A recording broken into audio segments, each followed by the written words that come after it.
Safiirka Somaliland u fadhiya Jarmalka Ambassador Cabdifataax Ismaan Cigaal ayaa waxa ku soo dhaweeyay madaarka caalamiga ee magaalada Hargeysa xubno kamid ah golaha wasiirada axsaabta qaranka Salaadiin Cuqaal dhalinyaro haween iyo dadweyne kale oo tiro badan mas'uuliyiinta madax dhaqameedka iyo dadweynaha kale ee soo dhaweeyay Ambassador Cabdifataax Ismaan Cigaal ayaa ku tilmaamay mas'uul dhalinyaro ah oo aad u firfircoon isla markaana wax badan qabtay waxaana kamid ahaa dadkaasi hadaladoodii waxaan ku leeyahay Ambassador ku soo dhawow dadkaagii iyo dalkaagii iyo dawladdaadii iyo xusbigaagii intaba ku soo dhawow aad iyo aad waan ku hambalyeynaa ilaaha ku nabad keenana ilaahay baan ku leeyahay soo dhawow welcome home hawsha fiican aad ka qabatay Jarmalka waxaan kala socday warbaahinta dadaalka aad baan kugu hambalyeynaa aad gashay oo intaas laga sii kordhiyo والداولي شركي أد كقريب قشي أد كهذا الشيء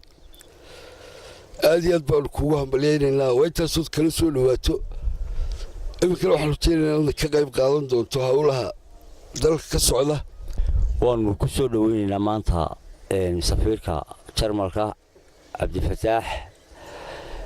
هل كان ما أنت وان مسؤول وين له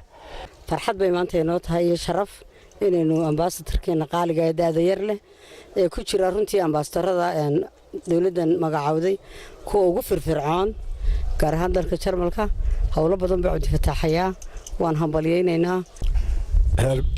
Herr Botschaft Abdulfatah willkommen zu Hause aad baan kugu soo dhaweynaynaa dalkaagii iyo dadkaagiiba aad waxaan kugu hambalyeynaa hawsha culus ee aad ka qabatay Jarmalka halka waxaan ku soo dhaweynaynaa Cabdifataax ambassadorka waddanka Germany ambassadorka waxaan ugu hambalyeynaa hawshii cuslayd ee uu ka qabtay waana xagga ay Germany shararkii oo caalamiga ah oo ka qayb galay runtii waxaan aad ugu faraxsanahay inuu Cabdifataax Ismaan maanta dalka uu ku sugan yahay imikana garoonka uu ka soo degay waxaan halkan ka salaamayaa dhammaan salaadiinta cuqaasha waxgaradka iyo siyaasiyiinta madaarka u yimid inay soo dhaweeyaan Ambassador Cabdifataax Ismaan oo ah nin daayar oo firfircoon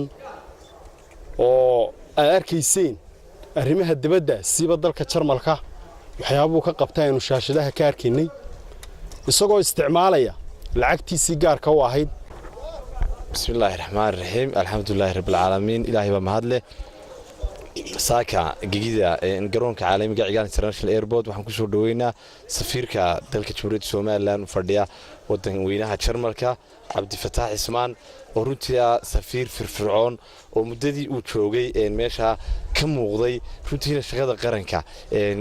sidii ay ahayd u gutay dalka Jarmalkana waxa ku nool jaaliyad aad u fara badan oo reer Somaliland dhamaantood way ka mahad sheeganayaan markay dalka yimaadaan iyo marka lala xidhiidhaba marka waxaan leenahay safiir ku soo dhawow dalkaagii hooyo aad iyo aad baan kuugu hambalinaynaa shaqada qaranka aad u hayso sida hufan aad u gudatay soo dhawow safiir marka Ambassador Cabdifataax Ismaan Cigaal ayaa dhankiisa uga mahadnaqay dhammaanba dadkii kala duwanaa ee halkaasi ku soo dhaweeyay isagoo sheegay inuu aad ugu faraxsan yahay in uu yimaado dalka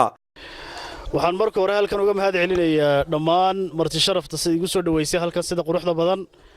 waxaan mar labaad u mahad celinayaa gudoomiyaha golaha dhexe xisbiga kulmiye Mr. Jaamac Shabeelo halkan inala jooga waxaan u mahad celinayaa wasiirka iyo dhammaan wasiir dawlaha ganacsiga Maxamuud Warsamo waxaan sidoo kale u mahad celinayaa xogayaha warfaafinta xisbiga Ucud Yusuf Kaysa isaguna halkan inala jooga dhammaan salaadiinta Sultaan Caawil dhammaantiin aad iyo aad baan idinka mahad celinayaa sida quruxda badan ee soo dhaweyseen run ahaantii waxay tahay farxad inaan dalkayga imaado oo saniyo la igu soo dhaweeyo run ahaantii qaranka Jamhuuriyadda Somaliland intii aan anu xilkan hayay safaaradda waxaan si mugla uga qayb galay uga hawlgalay dalka Germany waxaan oran karaa waxaan ku guuleysanay inaanu qaadano safaaradda sanadkan hadii waxaan u qiyaasanay weeyaan inaanu nahay safaaradda sanadkan ugu firfircoonayd ama safaaraddii sanadkaba loo oran karayo waxaan ka qayb galay 3 shir oo heer caalamiya oo ay joogeen madaxweynayaal wasiiro ka kala yimid qaaradda Yurub iyo Afrikaba run ahaantii waxaan ka dhex sharaxay qaranka Jamhuuriyadda Somaliland waxaanay ahayd guul aad iyo aad u weyn ومولد محمد سعيد Somali News TV مقالة هرقيسة